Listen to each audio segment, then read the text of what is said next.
खरातला आता कोर्टामध्ये हजर करण्यात आलेला आहे। ही थेट दृश्य आपण पाहतोय। नाशिकमधील भोंदू बाबा अशोक खरात याला आता कोर्टामध्ये हजर करण्यात आलं। नाशिक जिल्हा कोर्टामध्ये खरातला घेऊन पोलीस आता दाखल झालेले आहेत। भोंदू अशोक खरातची एसआयटी चौकशी पूर्ण झाली आहे। क्राइम ब्रांचने देखील त्याची चौकशी केली आणि त्यानंतर मात्र आता त्याला कोर्टामध्ये हजर करण्यात आलेलं आहे। ही थेट दृश्य आपण पाहतोय। कोर्टाच्या बाहेर आता पोलीस छावणीचं स्वरूप आल्याचं पाहायला मिळतंय। पोलिसांच्या वतीने देखील सतर्कता बाळगत अतिरिक्त पोलिसांचा फौजफाटा बंदोबस्त या ठिकाणी तैनात करण्यात आलेला आहे। तर ही थेट दृश्य आपण पाहतोय। खरातला कोर्टामध्ये हजर करण्यात आलेला आहे।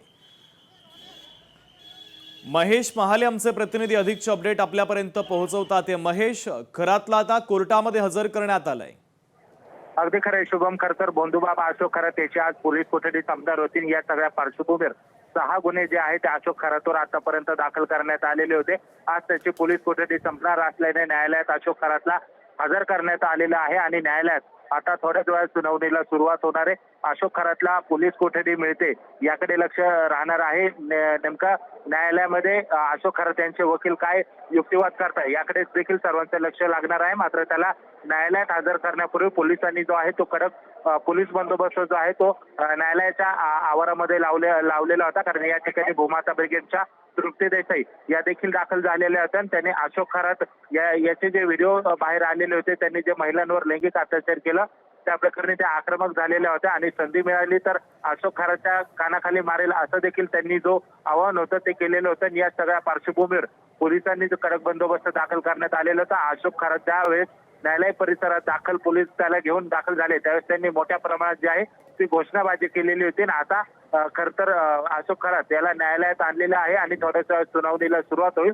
यावेळी अशोक खरातचे वकील काय युक्तिवाद करतात तसेच सरकारी पक्षाकडनं काय युक्तिवाद केला जातो याकडे लक्ष असणार आहे। मात्र एकूणच 6 गुन्हे दाखल झाल्यानंतर अशोक खरात याची पोलीस कोठडी मागण्याची जी शक्यता आहे आणखीन एकदा त्याला पोलीस कोठडी मिळावी यासाठी युक्तिवाद जो आहे तो सरकारी पक्षाकडनं केला जाऊ शकतो। त्यामुळे अशोक खरातला आता पुढे त्याच्या संदर्भात न्यायालयात कशा पद्धतीची सुनावणी होते याकडे सर्वांचं लक्ष लागलेलं आहे। महेश, एसआयटीने देखील अशोक खरातची चौकशी केली। एसआयटी नंतर अशोक खरातचा ताबा हा नाशिकच्या क्राइम ब्रांचने घेतलेला होता।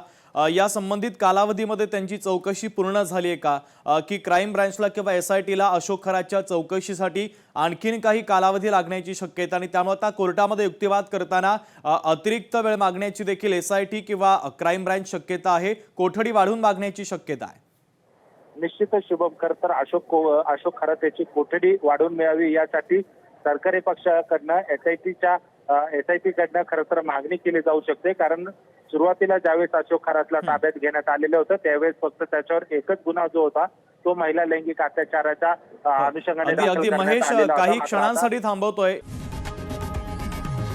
लोकशाही मराठी ऐका, पहा, जागरूक रहा।